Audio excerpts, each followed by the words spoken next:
I rent 900 square feet of workshop space in an enormous warehouse building in West Oakland. This is going to be a tour of that space. The building is enormous. It used to be a sort of artist collective, but it was bought out by a property developer a few years ago for $29 million, and now largely rents to big tenants like scooter startups. People say that the place is not what it used to be, but I wasn't around back then. And it's still one of the most affordable places for a small maker like myself to rent space in the Bay Area, though I am planning to move out, which I'll talk about more later in the video. The first thing I want to talk about is the walls. So when you rent space in this building, it doesn't necessarily come with walls. If you want them, you have to build them yourself. So I designed a modular system that I could fabricate in the old shop and then bring over and assemble in place. It all just bolts together. So the vertical pieces, the grade pieces, are steel, and that is spanned by sheets of OSB and some cabinets that I built.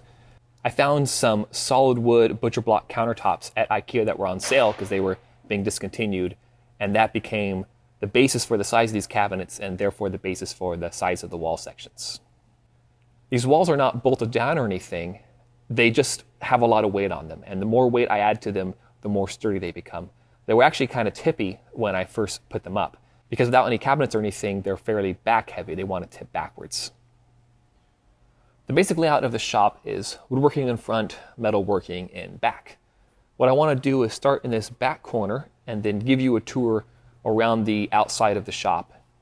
And I actually did a shop tour about 2 years ago in my old space, and most of the tools are the same. So anything that's the same from the old shop, I'm not going to talk about because it would just be repetitive. And if you want to know my opinions on things like my table saw, just go watch that video. Back here is my steel storage. This sits on a shelf that spans these wall sections, so all the weight gets distributed downwards on the walls, and it helps the whole thing stay in place. Then I've got one of these 6-foot cabinet sections with the IKEA top. This one's not finished. I need to add the drawer fronts. Working our way to the left, we have one of the few new tools I have, which is a metal bandsaw. So I still have it, a cheap bandsaw from Harbor Freight, but I tipped it over and I bent a part that they don't sell a replacement for. So I bought this one. And this one's also pretty cheap, but definitely a step up, but not a huge step up. On most bandsaws, if you want to cut a miter and you want to adjust this angle here to say like a 45, the clamp is what turns. And then the saw blade remains in the same orientation. And that means that your material ends up coming out of here at some weird direction. So you have to either clear a huge swath of space around the saw, or you have to be shifting the saw around depending on what angle you're cutting. But on this saw, the clamp stays in place, and it's this unit here that pivots back and forth. So that's way easier to work in a shop. But one problem with this saw is that it only supports the material on one side of the blade. There's no support here. So when this blade is coming down, it's applying force to the material, and it makes it want to twist out of this clamp, which has happened a few times. So I don't know if I would recommend this saw. I think it's fine, but I do wish a little bit that I had just sprung for something a little bit more professional. So here are two more of these IKEA topped tables that form a miter saw station. Same miter saw I had before. And I added a T-track here so that I can just move this around as sort of a depth stop for the saw. And then here is my tool wall. So one of my long-term goals is to get as many tools as possible out of drawers and onto walls. It's so much nicer when you can just reach over and grab something off the wall. This is a socket wrench set that I got from Harbor Freight. It's actually like 3 socket wrench sets that you buy as separate pieces, then you can combine to get like a full set like this. And I designed and 3D printed these holders for them. I also 3D printed the holder for these chisels. And there's a bucket here because there's a roof leak. I was actually in a different place in this building that had really, really bad roof leaks they didn't tell me about. And I had to pester them in emails. I sent them a bunch of emails over several weeks, which they totally ignored. And it wasn't until I threatened to not pay rent that I finally got a response from them. And they moved me to this spot, and it has just the one roof leak, so I guess that's an improvement. I want to talk about 2 interesting wall sections here. This is the front of my space. So that's the big door, and this is a plastic sheet. So this stuff on the right here is a material that I really like to work with called Chloroplast, which is constructed like cardboard with 2 sheets of plastic with a corrugated section in between them. This stuff is amazing. It's super cheap, You can get a 4x8 sheet of this for less than a sheet of plywood. You can find it at Home Depot. It lets light through, but you can't see through it. It's pretty easy to cut, super lightweight, and very rigid. I love Chloroplast. And on the left is my door. This is an 8x8 door. It runs on a slide. And I actually ended up building a door like this for another tenant because they liked mine so much. Even though the thing is 8 feet by 8 feet, it weighs probably less than 50 pounds. Super easy to use. And I was also able to fabricate this in the old space and bring it over. I got this cabinet out of the trash, well, next to the trash. It's become my designated sticker place. Here's another sheet of that Chloroplast, kind of spanning a gap in my wall. And here is my CNC machine. This is a Maker-made M2. I have spent a bunch of time tinkering with it and have not really gotten it working yet.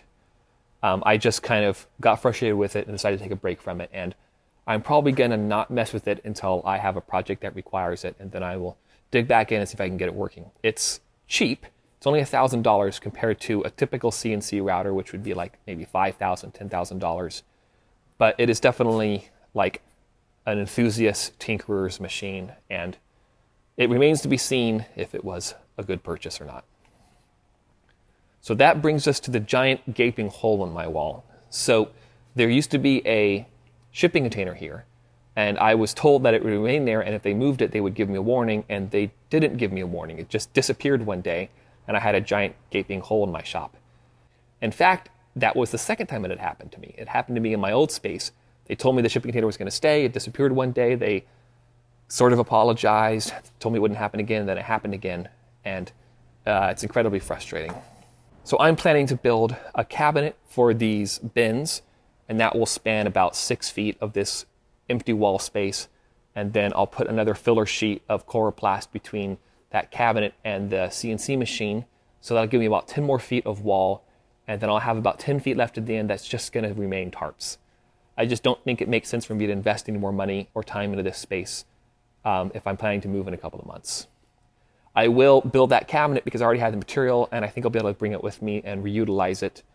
And that's also going to give me another place to add lights. So I'll add a light to that cabinet, and I'll probably add a light over here to the right next to my computer, and that will balance out the 3 kind of big lightsaber lights that I have on this side. These are just cheap LED lights from Harbor Freight, but they do the job. And that brings us to the center of the shop. I actually reconfigured all of this earlier today. I've got this giant dust collector that I had been rolling around the shop to the different machines that use it.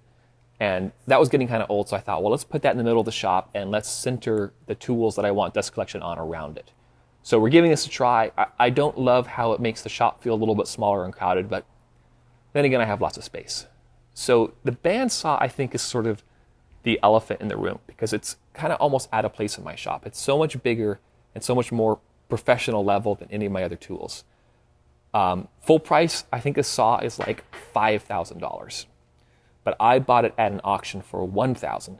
It was sold by Makani Energy, which was a subsidiary of Google that was trying to build flying wind turbines, basically huge rigid wing kites that would fly high in the atmosphere and collect wind energy. So when that venture failed and Google shut it down, they were selling off all kinds of great material, all kinds of great tools, and I got this bandsaw for an amazing price, but it has been quite a challenge dealing with this behemoth. It's 7 feet tall, 700 pounds, and it's quite a project to move it anywhere. Definitely more saw than I need. If I was going to do that again and spend $1,000 on a saw, I probably would have just bought a new saw that was smaller as opposed to buying this gigantic thing, even if it was a ridiculously good deal. And the only remaining new things in the shop are these 2 tables, which I actually just recently did videos on. My big assembly table in the middle here, which is already getting nicely scarred up from projects, and the welding table in the back. So, why am I leaving? Part of it is my frustration with the management. I've actually been pretty lucky that they've just ignored me, because other small tenants have been forced to move because they wanted to move bigger tenants into those areas of the building.